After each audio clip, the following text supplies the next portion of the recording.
व सबस्क्राईब करा आणि बेल आयकॉनला क्लिक करा। कोल्हापूरहून पन्हाळा रोडवर अपघातात एका तरुणाचा मृत्यू।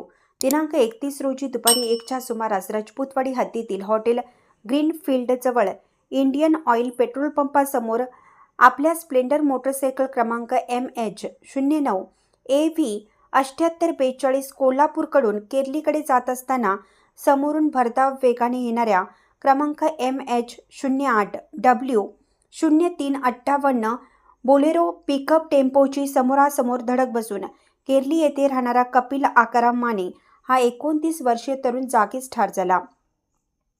या घटनेची फिर्याद काशीलिंग बाबुराव माने यांनी करवीर पोलीस ठाण्यात दिली आहे।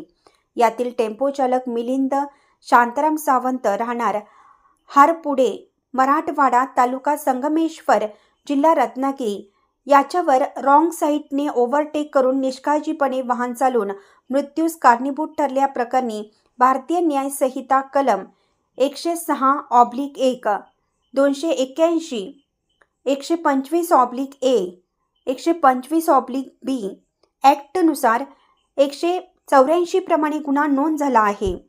पुढील तपास उपनिरीक्षक श्रीनिवास पोवार हे करत आहेत। मयत कपिल माने याचे 2 महिन्यापूर्वीच लग्न झालं होतं। तो कागल MIDC मध्ये नोकरीस होता। त्याचे वडील हे शेळी पालनाचं काम करतात। त्याच्या पश्चात आई, वडील, एक लहान भाऊ, पत्नी असा परिवार आहे।